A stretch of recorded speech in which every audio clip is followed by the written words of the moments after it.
good morning. It is time once again for Your Life Matters with clinical social worker Dr. Beth Plachetka from Safe Harbor Counseling and Dr. Beth Speaks.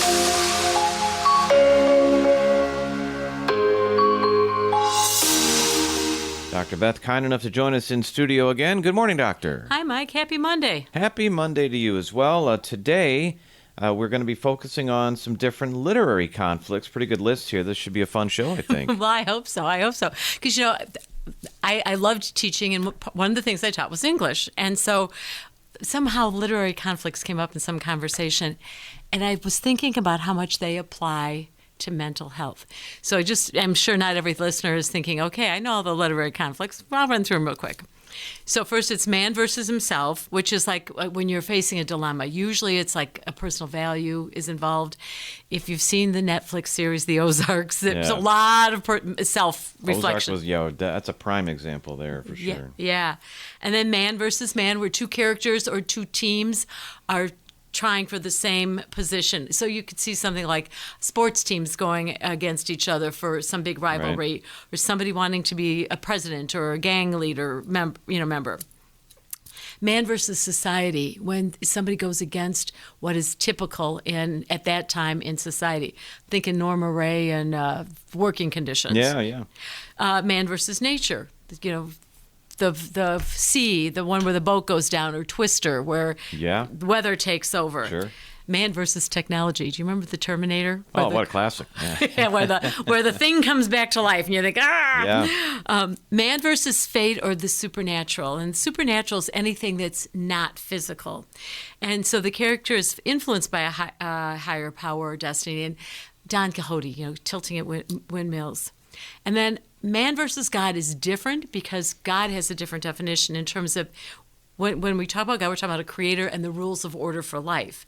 So if you think about the Ten Commandments with Charlton Heston, very old, different video type stuff. Right. And then The Princess Bride has all of these in there somewhere. But the stories always begin with the struggle, the approach that the person takes or the group takes, and then the resolution. And you can see some kind of satisfaction. The same thing happens in mental health. Clients make appointments. They come because they have symptoms, some discomfort. And we can kind of classify them: anxiety, depression, PTSD, that kind of stuff. Right. So the first thing we do is we investigate the symptoms. We talk about what's going on so everybody's on the same page. And then offer some strategies to decrease the intensity and frequency of the symptoms. And then, and most importantly, and this is like the meat of the person's story, we listen to the client. As they talk about the various things that are going on in their life. It could be a divorce. It could be something that happened when they were a kid.